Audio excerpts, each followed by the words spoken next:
Hi, my name is Carolina, and I'm here on ESCXTRA to talk about my song, Triz.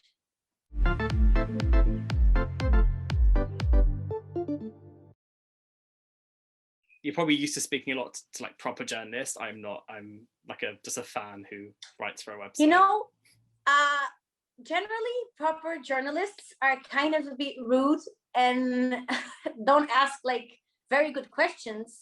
So you're not like unprofessional for me for not being a proper journalist, okay? Just amazing. Cool. Thank you so much. So I firstly wanted to say a huge congratulations to you because Triz is a huge hit with international fans, and also in Portugal it's the most viewed song on the channel, and there's a lot of buzz and excitement about your song. How have you found the reception, particularly from international fans outside of your fan base in Portugal?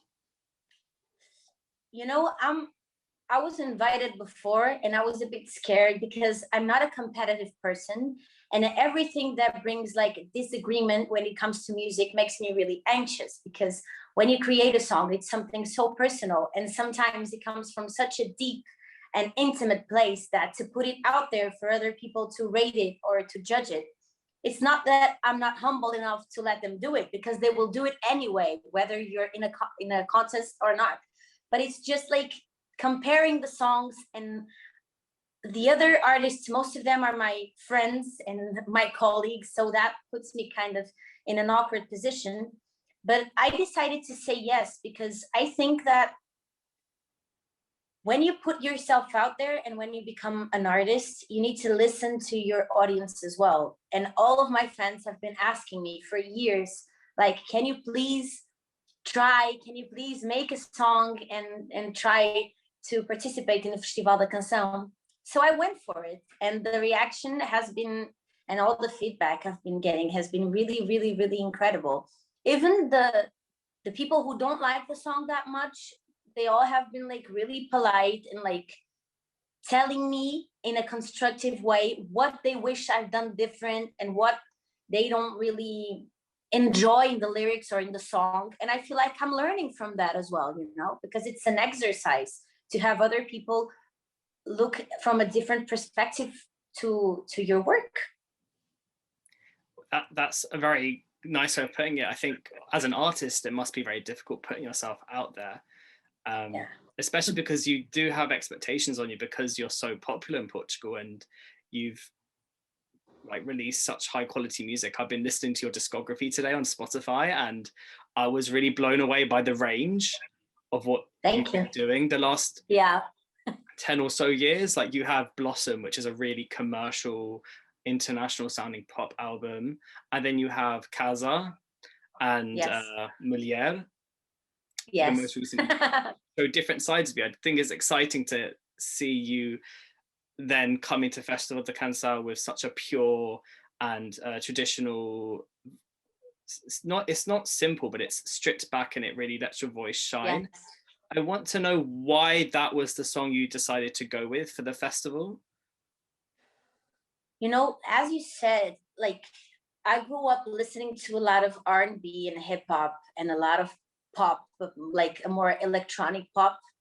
And here in Portugal, people didn't really make that kind of music, you know? We were still very conservative when it came to our arrangements and to the way we did songs. So when I created Blossom, I worked with producers from all over the world, and I tried to create this sound that was similar to the things that I was listening to, like from all over the world. And I had 2 big singles in Blossom, but like in general, it wasn't really like a success here in Portugal, because I think that people weren't really ready to absorb all this new information. And because I come from a TV show, I was on Portuguese Idol, and I don't have a big voice. I have this like cute, crispy voice and people don't really like when I sing with a lot of things happening in the background. Like they were like, this is cool, but I need to listen to you more. And then I made Casa, which was like the total opposite. It was all acoustic. It had no electronic vibes, no electronic elements, because that's the album that comes from the phase where I had 3 kids. I become a mother, all my life changed. And so I decided to make songs that my kids listen to.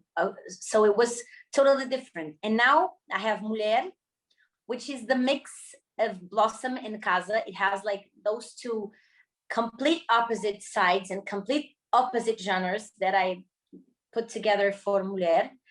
And when I released Mulher like 2 months ago, I think that now all the artists are all trying to be cool, like to be eccentric, to bring something different, to appear with something, with a different dress or with a different sound. And when I finished Mulher, I was like, okay, I need to go back to my roots, because Mulher was the soundtrack for a short movie that I wrote, and a friend of mine directed it, but we wrote the script and I was like the main actress and I made the soundtrack for it. So I was like so involved in a deep concept and in a deep production, different kinds of productions and vibes, that I was like, okay, this was too much. I need to stop and go back to my roots. Like, give me a piano, give me a guitar, let's write a song and let's just leave it like that. Like, it has beautiful strings and a beautiful arrangement, because I love like the sound of the cello and the sound of the violins. It's something that's really close to my heart. But I decided to leave it simple like that, because I felt like everyone was expecting me to do something like similar to Mulher, to bring this kind of new electronic vibe. And I was like, you know what? I'm not. I'm going to bring a song that's close to my heart, that speaks about difficult times, that speaks about failed relationships. And I'm just going to leave it raw like it is. Because when you talk to someone about a breakup or about your emotions, you don't really care if it sounds cool. You just care that the message goes through. And that was my main concern. Like, are people gonna listen to the lyrics and like feel like they can relate to this story? And I thought, okay, this is the better way to do that, to make people relate to the song. And so I did it. It definitely sounds very authentic. I mean, I think all your music has that, because there's a genuineness to the way you deliver the music, and obviously you're a writer and that shines through.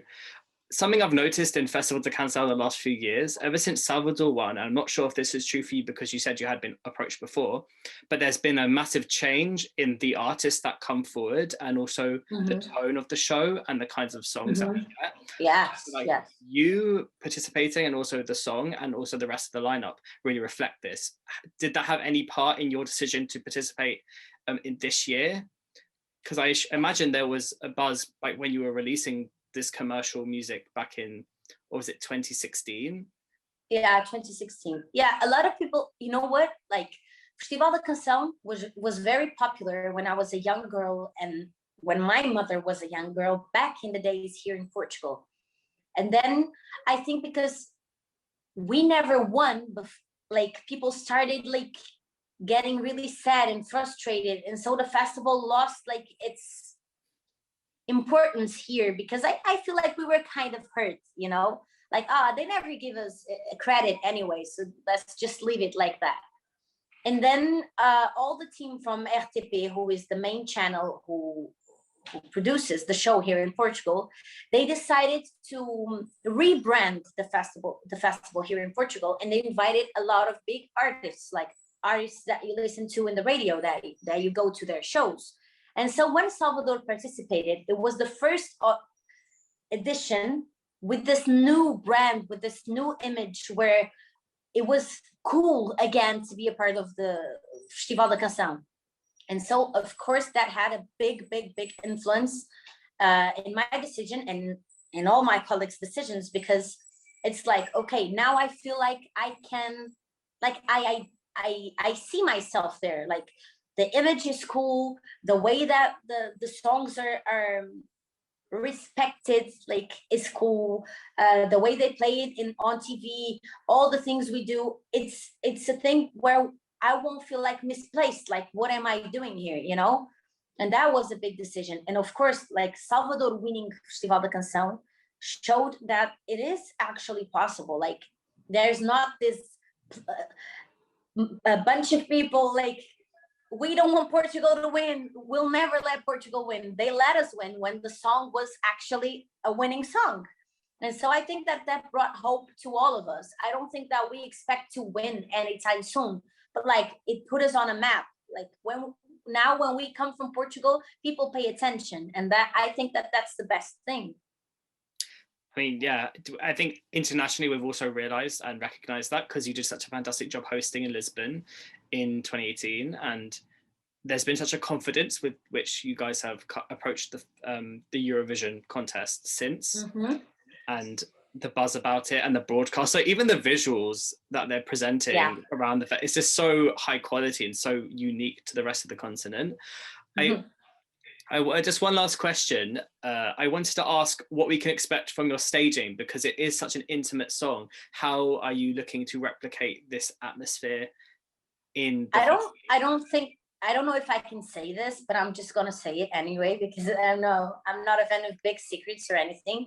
I don't know if you're aware, but I have like 1,000 tattoos. Yes, all even over on the neck. Yes, I saw. Yeah, all over. And for this song, when I first recorded it, and when I wrote the song, and when I started the arrangement, I was like, this brings me to like old Oscar performances, you know, when they had like this big orchestra and the lady would show up and with just like one big light on her and everything else dark.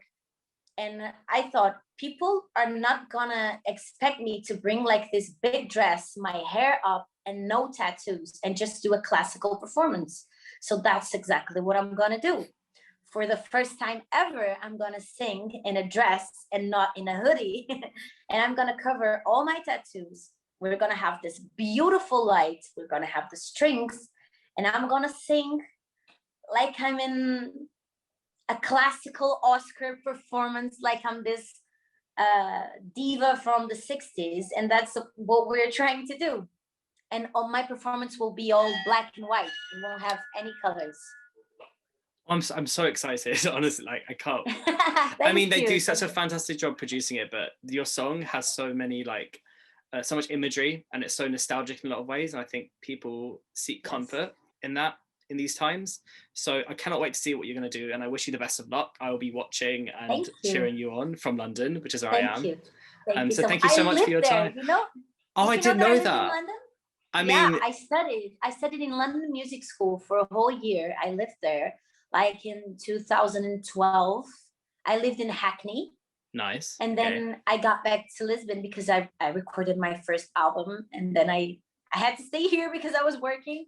But it's one of my favorite places in the world. My brother lives there, my sister lives there, and I go to London like 6 times a year.